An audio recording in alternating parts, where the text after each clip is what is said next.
आपने कामदेव के बारे में अवश्य ही सुना या पढ़ा होगा। पौराणिक काल की कई कहानियों में कामदेव का उल्लेख मिलता है।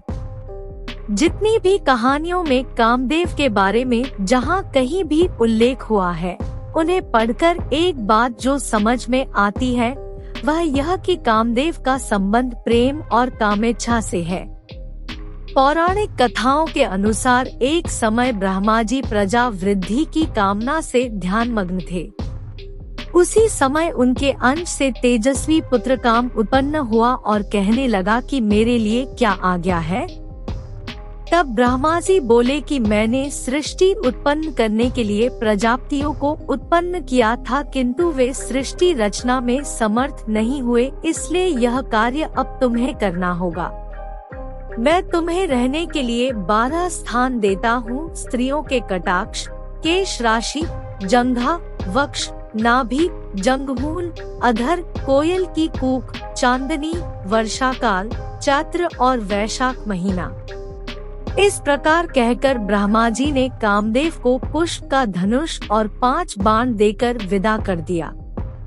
ब्रह्मा जी से मिले वरदान की सहायता से कामदेव अपनी पत्नी रति के साथ संसार के सभी प्राणियों को अपने वशीभूत करने लगे। एक बार जब भगवान शिव की पत्नी सती ने पति के अपमान से आहत और पिता के व्यवहार से क्रोधित होकर यज्ञ की अग्नि में आत्मदाह कर लिया था, तब सती ने ही बाद में पार्वती के रूप में जन्म लिया। सती की मृत्यु के पश्चात भगवान शिव संसार के सभी बंधनों को तोड़कर मोहमाया को पीछे छोड़कर तप में लीन हो गए। वे आंखें खोल ही नहीं रहे थे। ऐसे में इंद्रादि देवों ने कामदेव को शिव पर अपना बाण चलाकर शिव के भीतर देवी पार्वती के लिए आकर्षण उत्पन्न करने को कहा। जब कामदेव ने शिवजी पर मोहन नामक बाण छोड़ा, जो शिवजी के हृदय पर जाकर लगा, इससे क्रोधित होकर शिवजी ने अपने तीसरे नेत्र की ज्वाला से उन्हें भस्म कर दिया। हालांकि बाद में शिवजी ने उन्हें जीवनदान दे दिया था, लेकिन बगैर देह के।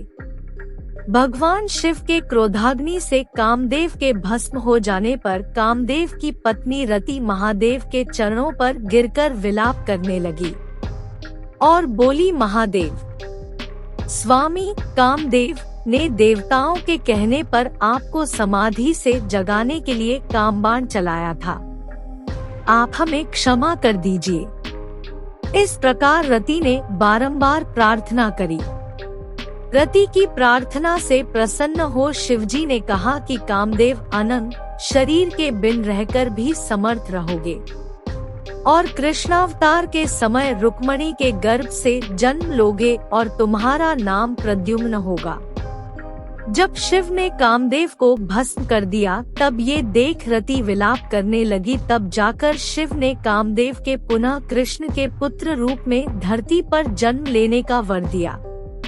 भगवान श्री कृष्ण और रुक्मणी को प्रद्युम्न नाम का पुत्र हुआ, लेकिन श्री कृष्ण से दुश्मनी के चलते राक्षस शंभरासुर नवराज प्रद्युम्न का अपहरण करके ले गया और उसे समुद्र में फेंक आया। उस शिशु को एक मछली ने निगल लिया और वो मछली मछुआरों द्वारा पकड़ी जाने के बाद शंभरासुर के रसोई घर में ही पहुंच गई। तब रति रसोई में काम करने वाली मायावती नाम की एक स्त्री का रूप धारण करके रसोई घर में पहुंच गई। वहां आई मछली को उसने ही काटा और उसमें से निकले बच्चे को मां के समान पाला पोसा।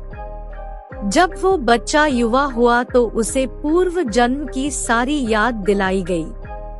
इतना ही नहीं, सारी कलाएं भी सिखाई। तब प्रद्युम्न ने शंभरासुर का वध किया और फिर मायावती को ही अपनी पत्नी रूप में द्वारका ले आए।